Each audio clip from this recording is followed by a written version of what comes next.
Hey guys, I'm in New York City just hanging out.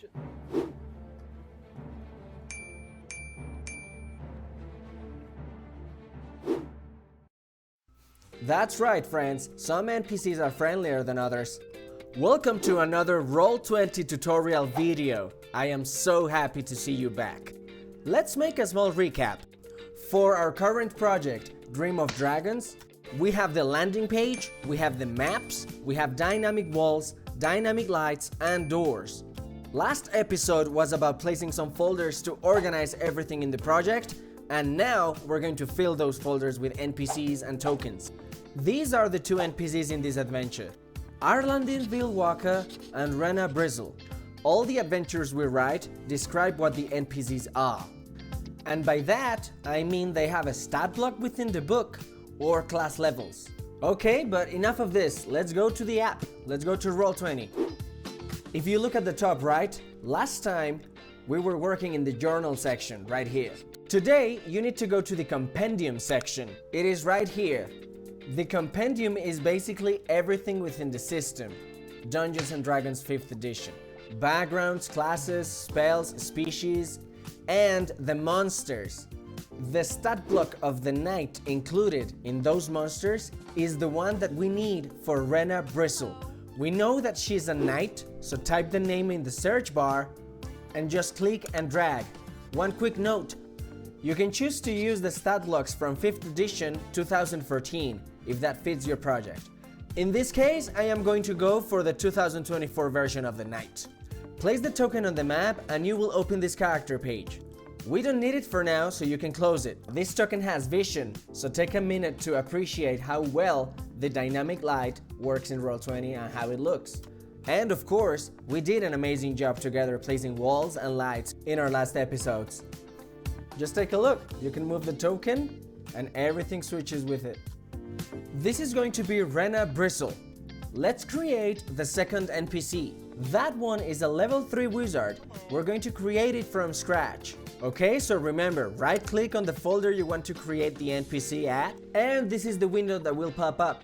Here, you can edit the character sheet directly or build a new NPC, but for this one, you're gonna click on Build New Character. This is because the NPC in question is a level 3 wizard. So that is what we're gonna do. This is very easy and user-friendly, just follow the steps below. The first one is to choose a class, so we did that. Now you choose the level, and boom. At level 3, we gain a subclass, so we can choose the Evoker 2024. Next step is the species. We know that Arlandin Vilwaka is a half-elf. We do not have a 2024 version of the half-elf, but it doesn't matter because these versions are compatible. We can go with this one. And it's like magic, you have to do nothing more. All the half-elf characteristics are here. And the steps below are green, so that means we can go forward. There is a button to add a custom background, but for this one I'm gonna choose Acolyte. Just click on the background and boom, all the characteristics and information you need are right here. And one more time, if everything is green below, it means you can go forward. Next is the ability scores. Notice how on the left, you already have the information that you need regarding the species or the background. When you edit the character directly or build a new NPC, you can override the ability scores. However, this is the build a new character option. So we have to adapt and make do with the standard array. This is perfectly fine and it maintains the NPCs in a good balance. This is complete. The next step is feats. It looks like there is nothing to do, so let's go next. Oh, it remains in yellow, so that means there is something to choose. We scroll down and yes, there is an option. We must choose the ability to work with the feat. So we choose intelligence because this is a wizard. We have reached the skills section. Just click on the drop-down menu and choose all the skills you need or want. This is very easy because as you can see, the menu shows everything that you need to remember. You just have to click and choose. This menu remembers the background and the species and the proficiencies that you should have, so just keep clicking and choosing.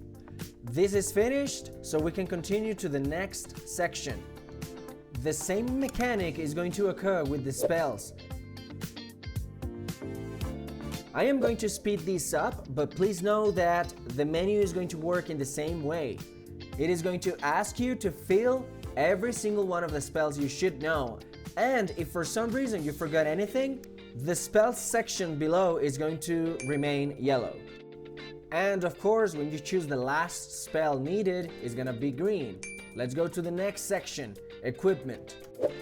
And one more time, I have good news. You just have to click and choose. I recommend using the equipment option because that fills the inventory immediately and automatically. This is going to be different for every character you create, but just click and choose, click and choose. Let's go to the last section, the About. Here, we are going to write the name of the NPC, its pronouns if needed, character details, languages, physical characteristics, and anything you want to add to these unique NPCs and characters. Some of the sections in this last menu are optional. The last characteristic needed to complete a character sheet is a language, but only the ones they have to choose, the proficiency ones. That is the last step and we have finished. This is the character sheet and you can click here, build character. Now we have a stat block similar to the knights. Now it is time to give them a face and add the character token art. Just open the character sheets and click on this icon. When you do so, you will open this menu. Type the name of the NPC in question and edit who should see the token and who is it controlled by. Friendly reminder to keep your assets organized. Here I already have the token for our London Vilwalker. Remember that you can add a tag. Quick note, you have the avatar token and the default token. Use the same image for both and upload it too. Then click on Edit Token Properties. This will open this menu. And just like we did with the torches, you can choose if the tokens have vision or if they emit light in case they are holding a light source. In this case, we have to remember and consider the NPC's dark vision. Now click on the Details section. When you click on a token, you have 3 numerical values. You can choose any attribute for each of these bars. The most common use is green for HP and blue for armor class, and that is what we're gonna do. Now we just have to repeat the same steps for Rena Bristle.